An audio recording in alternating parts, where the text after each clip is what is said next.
ಶ್ರೀಕೃಷ್ಣಾಯ ನಮಃ.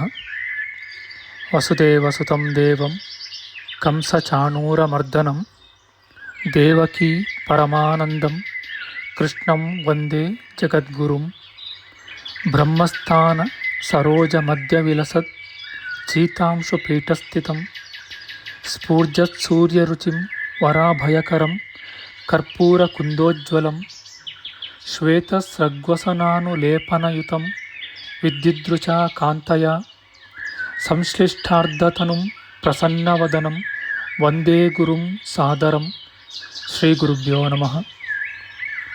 ಲಂಬೋದರಂ ಪರಮಸುಂದರಮೇಕದಂತಂ ರಕ್ತಾಂಬರಂ ತ್ರಿನಯನಂ ಪರಮಂ ಪವಿತ್ರಂ ಉದ್ಯದ್ದಿವಾಕರ ಕರೋಜ್ವಲಕಾಯಕಾಂತಂ ವಿಘ್ನೇಶ್ವರಂ ಸಕಲವಿಘ್ನಹರಂ ನಮಾಮಿ. ತ್ವಾಂ ದೇವ ವಿಘ್ನದಲನೇತಿ ಚ ಸುಂದರೇತಿ ಭಕ್ತಿಪ್ರಿಯೇತಿ ಸುಖದೇತಿ ಫಲಪ್ರದೇತಿ ವಿದ್ಯಾಪ್ರದೇತ್ಯಗಹರೇತಿ ಚ ಯೇ ಸ್ತುವಂತಿ ತೇಭ್ಯೋ ಗಣೇಶವರದೋ ಭವ ನಿತ್ಯಮೇವ. ಶ್ರೀ ಮಹಾಗಣಪತಯೇ ನಮಃ. ಯಾ ಕುಂದೇಂದು ತುಷಾರಹಾರಧವಳ ಯಾ ಶುಭ್ರ ವಸ್ತ್ರಾವೃತ ಯಾ ವೀಣಾ ವರದಂಡಮಂಡಿತಕರ ಯಾ ಶ್ವೇತ ಪದ್ಮಾಸನ ಯಾ ಬ್ರಹ್ಮಾಚ್ಯುತ ಶಂಕರ ಪ್ರಭೃತಿಭಿಃ ದೇವೈಃ ಸದಾ ವಂದಿತಾ ಸಾ ಮಾಂ ಪಾತು ಸರಸ್ವತೀ ಭಗವತಿ ನಿಶ್ಶೇಷ ಜಾಡ್ಯಾಪಃ. ಶ್ರೀ ಸರಸ್ವತ್ಯೇ ನಮಃ. ವೇದಾರ್ಥತತ್ವವಿಶದೀಕರಣೇನ ಪುಂಸಾಂ ಉಚ್ಚೈರ್ಗತಿಂ ಜಗತಿಯೋ ದಯಾಯ ವಿಧಾತುಂ ರಮ್ಯಾಂ ಪುರಾಣಪದವೀಂ ಪ್ರಣಿನಾಯ ತಸ್ಮೈ ಲೋಕೇಶವೈಭವಪುಷೇ ಋಷಯೇ ನಮಸ್ತಾತ್. ತಸ್ಮೈ ವ್ಯಾಸಾಯ ಮುನಯೇ ಸರ್ವಜ್ಞಾಯ ಮಹರ್ಷಯೇ ಪರಾಶರ್ಯಾಯ ಶಾಂತಾಯ ನಮೋ ನಾರಾಯಣಾತ್ಮನೆ. ಶ್ರೀ ವ್ಯಾಸಾಯ ನಮಃ. ನಾರಾಯಣಂ ನಮಸ್ಕೃತ್ಯ ನರಂ ಚೈವ ನರೋತ್ತಮಂ ದೇವೀಂ ಸರಸ್ವತೀಂ ವ್ಯಾಸಂ ತತೋ ಜಯಮುದೀರಯೇತ್. ಕನಕರುಚಿದುಕೂಲಃ ಕುಂಡಲೋಲ್ಲಾಸಿಗಲ್ಲಃ ಶಮಿತಭುವನಭಾರಃ ಕೋಪಿ ಲೀಲಾವತಾರಃ ತ್ರಿಭುವನ ಸುಖಕಾರಿ ಶೇಷಶಾಯೀ ಮುಕುಂದೋ ಪರಿಕಲಿತರಮಾಂಗೋ ಮಂಗಲಂ ನಸ್ತನೋತು. ನಮಾಮಿ ಗೋವಿಂದ ಪದಾರವಿಂದಂ ಸದೇಂದಿರಾನಂದನಮುತ್ತಮಾಡ್ಯಂ ಜಗಜ್ಜನಾನಾಂ ಹೃದಯ ಸನ್ನಿವಿಷ್ಟಂ ಮಹಾಜನೈಕಾಯನಮುತ್ತಮೋತ್ತಮಂ. ನಮಸ್ತೆ ಚಕ್ರಹಸ್ತಾಯ ಶಾಂಗಹಸ್ತಾಯ ತೇ ನಮಃ. ನಂದಹಸ್ತಾಯ ತೇ ವಿಷ್ಣೋ ಶಂಖಹಸ್ತಾಯ ತೇ ನಮಃ. ಓಂ ನಮೋ ವಾಸುದೇವಾಯ ನಮಃ ಸಂಕರ್ಷಣಾಯ ಚ ಪ್ರದ್ಯುಮ್ನಾಯ ನಮಸ್ತುಭ್ಯಂ ಅನಿರುದ್ಧಾಯ ತೇ ನಮಃ.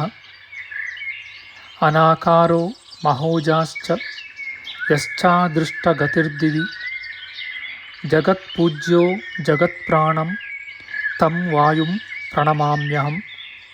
ವಾಯುರೂಪಿ ಪರಮಾತ್ಮನೇ ನಮಃ. ಪ್ರಿಯ ಬಾಂಧವರೇ, ನಮ್ಮ ಈ ಶ್ರೀ ಲಾಲೀಕೃಷ್ಣ ಚಾನಲ್ಗೆ ಸ್ವಾಗತ. ಹಿಂದಿನ ವಿಡಿಯೋದ ಮುಂದುವರಿದ ಭಾಗವಾದ ಇಂದಿನ ವಿಡಿಯೋದಲ್ಲಿ ನಾವು ಶ್ರೀಮದ್ ವಾಯು ಮಹಾಪುರಾಣದ ಪ್ರಥಮ ಖಂಡದ 25ನೆಯ ಅಧ್ಯಾಯದ ಉತ್ತರಾಂಶದ ವಿಚಾರ ಮಾಡೋಣ. ಈ ಅಧ್ಯಾಯದಲ್ಲಿ ಮಧುಕೈಟಭ ರಾಕ್ಷಸರ ಸಂಹಾರದ ವಿಚಾರ ಮಾಡೋಣ. ಶ್ರೀಕೃಷ್ಣಾಯ ನಮಃ. ವಿಷ್ಣುವು ಹೇಳುತ್ತಾನೆ, ಸುವರ್ಣವರ್ಣವುಳ್ಳ ಬ್ರಹ್ಮನೇ, ನನ್ನ ಮಾತನ್ನು ಕೇಳು. ಈಶ್ವರನು ನಿನಗೆ ಪುತ್ರನಾಗಿ ಹುಟ್ಟುವುದಾಗಿ ವರವನ್ನು ಕೊಟ್ಟಿರುವುದು ಸರಿಯಷ್ಟೇ.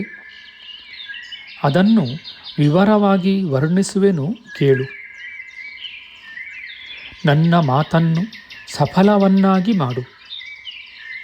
ನೀನು ಋಣದಿಂದ ಮುಕ್ತನಾಗುವೆ. 4 ವಿಧಗಳಾದ ಭೂತಗಳನ್ನು ಸೃಷ್ಟಿ ಮಾಡು ಅಥವಾ ಬಿಡು. ಹೀಗೆಂದು ಹರಿಯು ಹೇಳಲಾಗಿ ಬ್ರಹ್ಮನು ಗೋವಿಂದನಿಂದ ಆಜ್ಞೆಯನ್ನು ಪಡೆದು ಪ್ರಜೆಗಳನ್ನು ಸೃಷ್ಟಿಸಲು ಇಚ್ಛಿಸಿ ಭಯಂಕರವಾದ ತಪಸ್ಸನ್ನು ಮಾಡಲು ಉಪಕ್ರಮಿಸಿದನು.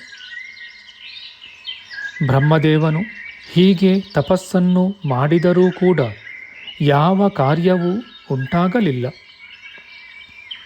ಅನಂತರ ಕೆಲವು ಕಾಲ ಕಳೆಯಲಾಗಿ ಫಲವಾಗದೆಯೇ ದುಃಖದಿಂದ ಕೋಪವು ಉಂಟಾಯಿತು. ಕ್ರೋಧಾವಿಷ್ಟನಾದ ಅವನ ನೇತ್ರಗಳಿಂದ ಅಶ್ರು ಬಿಂದುಗಳು ಬಿದ್ದವು.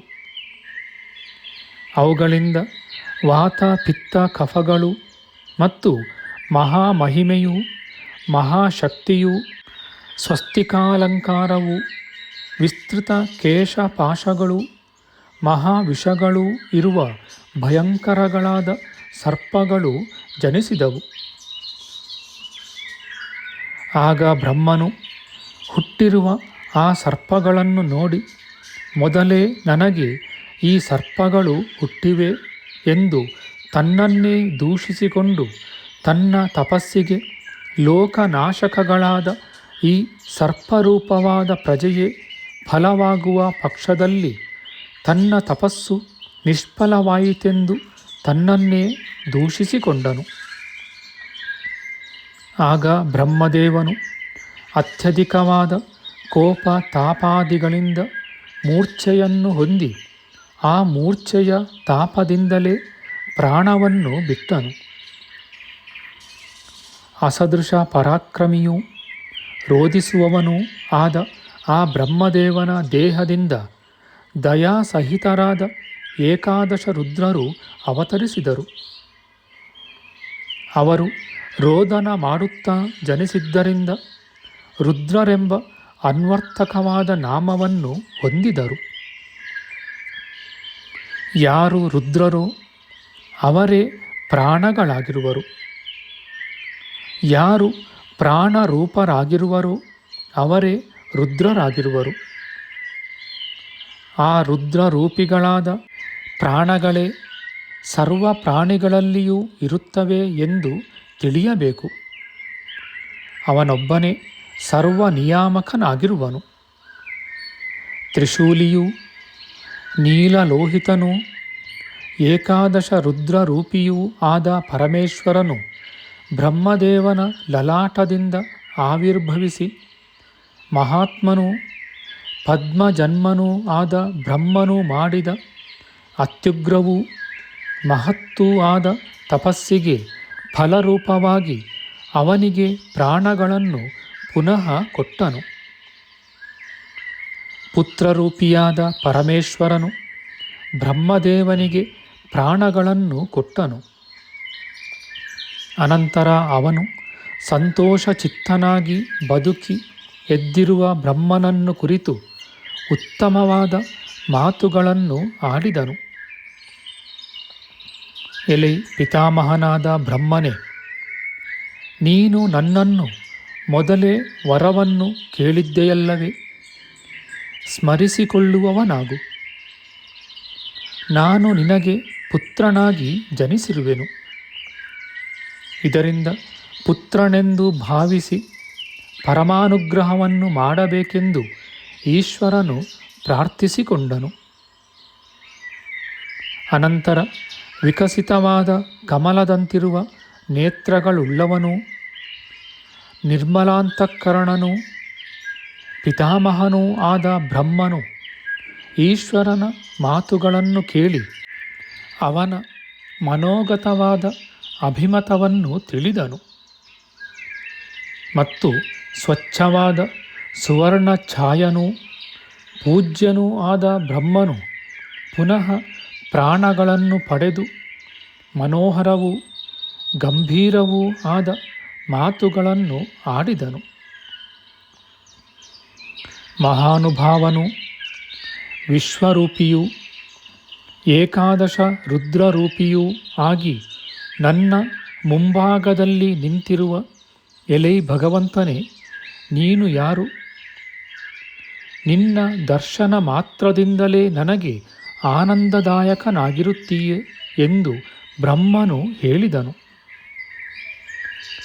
ಭಗವಂತನೂ ಅತಿ ತೇಜಸ್ವಿಯೂ ಆದ ಬ್ರಹ್ಮದೇವನು ಹೀಗೆ ಹೇಳಲಾಗಿ ರುದ್ರದೇವನು ತನ್ನ ಏಕಾದಶ ಸಂಖ್ಯಾಕರಾದ ಮಕ್ಕಳ ಸಹಿತನಾಗಿ ಬ್ರಹ್ಮದೇವನಿಗೆ ನಮಸ್ಕಾರ ಮಾಡಿ, ಎಲೆ ಬ್ರಹ್ಮನೇ, ನೀನು ಶ್ರೀಹರಿಯ ಸಂಗಡ ಬಂದು ನೀನೇ ನನಗೆ ಪುತ್ರನಾಗಿ ಹುಟ್ಟಬೇಕು ಅಥವಾ ನಿನಗೆ ಸಮನೂ ಸಮರ್ಥನೂ ಆದ ಕುಮಾರನು ಜನಿಸಬೇಕೆಂದು ವರವನ್ನು ಕೇಳಿಕೊಂಡಿದ್ದೀಯಲ್ಲವೇ?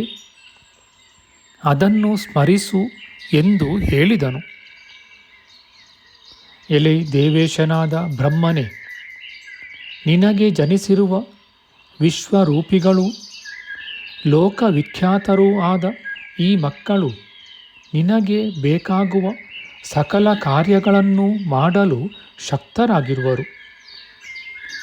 ಇನ್ನು ವ್ಯಸನವನ್ನು ಬಿಡು, ಲೋಕಗಳನ್ನು ಸ್ವೇಚ್ಛೆಯಾಗಿ ಸೃಷ್ಟಿ ಮಾಡಲು ಅರ್ಹನಾಗಿರುತ್ತೀಯೆ ಎಂದು ಹೇಳಿದನು.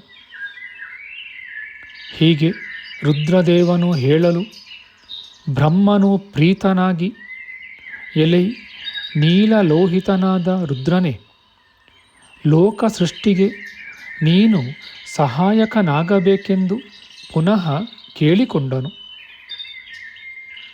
ಎಲೈ ದೇವನೇ, ಲೋಕ ಸೃಷ್ಟಿಗೆ ನೀನು ಸಹಾಯವನ್ನು ಮಾಡು. ನನ್ನ ಕಾರ್ಯವಾದ ಪ್ರಜಾ ಸೃಷ್ಟಿಯನ್ನು ನನ್ನ ಸಂಗಡ ನೀನೂ ಮಾಡು. ನೀನು ಸರ್ವಭೂತಗಳಿಗೆ ಆತ್ಮನಾಗಿರುತ್ತೀಯೆ, ಆದುದರಿಂದ ಪ್ರಖ್ಯಾತನಾಗಿರು ಎಂದು ಹೇಳಿದನು. ಅದಕ್ಕೆ ಈಶ್ವರನು ಹಾಗೆಯೇ ಆಗಲೆಂದು ಅಂಗೀಕರಿಸಿದನು. ತರುವಾಯ ಕೃಷ್ಣಾಜಿನಾಲಂಕೃತನೂ ಪೂಜ್ಯನೂ ಆದ ಬ್ರಹ್ಮನು ಮನಸ್ಸನ್ನು ಮೊದಲು ಸೃಷ್ಟಿಸಿ, ಅನಂತರ ಸರ್ವಭೂತಗಳು ಸರ್ವ ಭಾಷೆಗೂ ಆಶ್ರಯವಾದ ರಸನೆ, ಸರಸ್ವತಿ ಮತ್ತು ವಿಶ್ವರೂಪಿಣಿ ಇವರನ್ನು ಅಂಗೀರಸ, ದಕ್ಷ, ಪುಲಸ್ತ್ಯ, ಪುಲಹ, ಕ್ರತು, ವಸಿಷ್ಠರೆಂಬ ಸಪ್ತ ಮಾನಸ ಪುತ್ರರನ್ನು ಸೃಷ್ಟಿಸಿದನು. ಆಗ ಬ್ರಹ್ಮದೇವನು ತನಗೆ ಸಮರಾದ ಬೇರೆ ಪುತ್ರರನ್ನು, ಅವರನ್ನು ಅನುಸರಿಸಿರುವ ವಿಶ್ವಸಂಭೂತರಾದ ಇತರರನ್ನು ಮತ್ತು ಗೋವುಗಳನ್ನು ಮುಖಕಮಲದಿಂದ ಸೃಷ್ಟಿ ಮಾಡಿದನು. ಲೋಕ ಪಿತಾಮಹನಾದ ಬ್ರಹ್ಮದೇವನು ಓಂಕಾರವೇ ಮೊದಲಾದ ಮಂತ್ರಗಳನ್ನು, ತದಭಿಮಾನಿಗಳಾದ ದೇವತೆಗಳನ್ನು, ದಕ್ಷನೇ ಮೊದಲಾದ ಮಾನಸ ಪುತ್ರರನ್ನು ಸೃಷ್ಟಿಸಿ, ನೀವು ಮಹಾತ್ಮನಾದ ರುದ್ರದೇವನ ಸಂಗಡ ಪ್ರಜೆಗಳನ್ನು ಸೃಷ್ಟಿ ಮಾಡಿರಿ, ನಿಮಗೆ ಮಂಗಳವಾಗುವುದು ಎಂದು ಹೇಳಿದನು. ಆಗ ಪ್ರಜಾಪತಿಗಳಾದ ದಕ್ಷಾದಿ ಮಾನಸ ಪುತ್ರರು ಈಶ್ವರನ ಬಳಿಗೆ ಬಂದು, ಎಲೆ ದೇವನಾದ ಈಶ್ವರನೇ, ನಿಮ್ಮ ಸಂಗಡ ನಾವೂ ಕೂಡ ಸೃಷ್ಟಿ ಮಾಡಲು ಬಯಸುತ್ತೇವೆ. ಹೀಗೆ ಬ್ರಹ್ಮದೇವನ ಆಜ್ಞೆಯೂ ಆಗಿದೆ. ಆದುದರಿಂದ ಸ್ವಾಮಿಯಾದ ಮಹೇಶ್ವರನೇ, ಇದನ್ನು ತಾವು ಒಪ್ಪಬೇಕೆಂದು ಬೇಡಿಕೊಂಡರು.